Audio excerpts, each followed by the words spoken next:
Imagine a world where a multimillion-dollar bank transfer can be completed with a simple tap on a phone. Where the heirs of digital empires grow up in smart palaces, custom luxury cars, and international schools that cost more than an average house. Welcome to the world of the Fuerdai, a Chinese term that literally means second-generation rich. These are the children and grandchildren of the billionaire class that emerged during China's dramatic economic rise over the past few decades. Since the 1980s, the world's most populous nation has undergone a transformation like no other. From a closed, agrarian economy, China has become a global superpower. And alongside that rise, a new generation of immense private wealth was born, fortunes that now rival the most powerful names in the West. Today, China is home to over 600 billionaires, the second largest concentration in the world, trailing only the United States. But what's more striking than the number is the speed. Families who lived modestly just a generation ago now command business empires that dominate real estate, tech, e-commerce, and even global entertainment. Yet unlike other global elites, Chinese wealth comes with unspoken rules. The motto is, own everything, but appear to own very little. Discretion, sophistication, and tradition are blended with the most cutting-edge technology.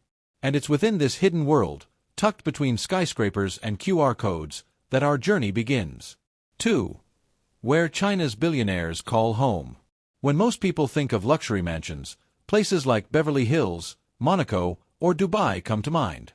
But the real game of silent wealth is being played on the other side of the world, in cities like Beijing, Shanghai, Shenzhen, and Hong Kong. In these places, a single square meter can be worth more than gold, and the definition of home pushes the limits of imagination. Cities worth billions.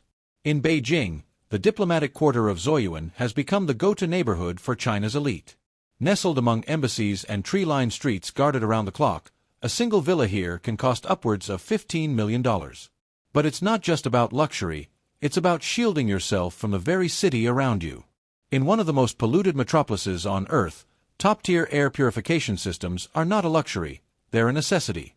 In Shanghai, the Lujiazui Financial District in Pudong is home to apartments that look like something out of a sci-fi movie. A single floor in the iconic Thompson Riviera building recently sold for $25 million, offering a panoramic view of the Huangpu River and the city's historic Bund, where colonial architecture meets futuristic skyscrapers.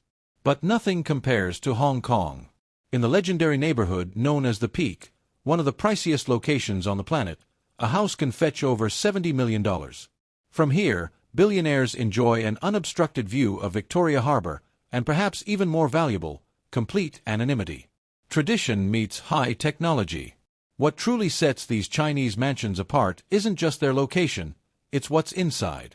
Picture ultramodern palaces that fuse traditional architecture with state-of-the-art technology. Think gardens modeled after ancient imperial temples, koi ponds filled with rare stones imported from Lake Tai, and ceremonial tea pavilions, all seamlessly integrated with smart home systems. Facial recognition for entry, automated lighting, sound, temperature, curtain control, irrigation, and real-time air quality adjustments are all standard. And the garage? It's far from ordinary. Many of these homes feature underground garages with hydraulic lifts that bring cars directly into the living room, turning Ferraris and Bentleys into pieces of art. On other floors, you'll find mineral water pools, climate-controlled wine cellars, and meditation rooms designed for total sensory retreat, a fortress built for well-being. Globe showing America's a global playground. Many of them grew up in international schools, speak fluent English, and hold passports from multiple countries. A weekend getaway might mean hopping on a private jet to Paris for a fashion show or spending a few days in New York for exclusive art auctions. Education is a priority, but not in the traditional sense. While the older generation prized academic excellence and rigid discipline, the Fuerdai often follow Western-style education, focused on creativity, leadership, and networking. Harvard, Stanford, Oxford, and even niche schools in Switzerland and Singapore are filled with Chinese heirs who are being groomed not just to inherit, but to expand the empire. And when they're not studying, they're investing.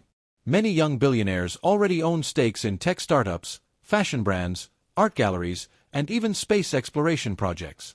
In a world where connections are currency, the Fuerdai are fluent in both business and influence. Silent luxury and the low-key rich. Unlike the Western trend of flashy displays, Lamborghinis on Instagram, or diamond watches front and center, the modern Chinese elite has perfected the art of invisible wealth.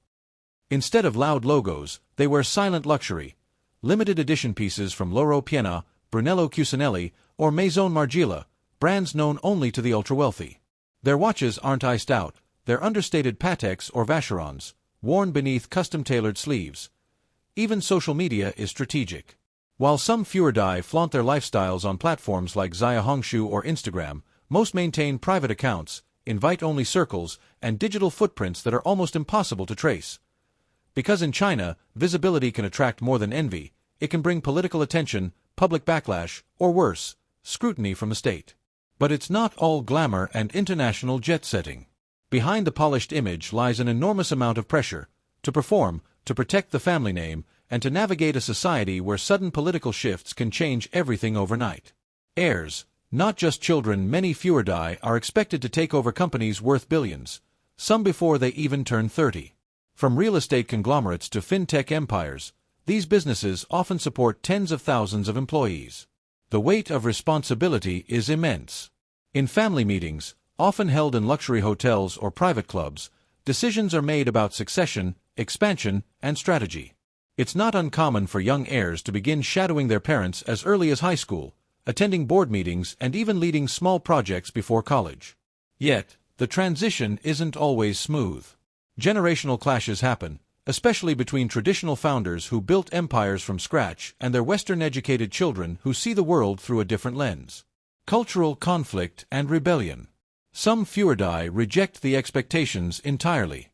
Stories abound of heirs who abandon the family business to pursue art, music, or social activism, triggering scandals and tabloid headlines across Asia. Others spiral into reckless spending, nightlife excesses, or controversial behavior that draws unwanted media attention. In the past decade, a number of high-profile Fuerdai have gone viral for crashing Lamborghinis, throwing million-dollar parties, or making insensitive posts online, only to disappear soon after under state pressure or family intervention. Because in China, privilege is tolerated, but only if it stays quiet. The state and the shadow of power. Unlike in the US or Europe, where wealth often insulates individuals from state,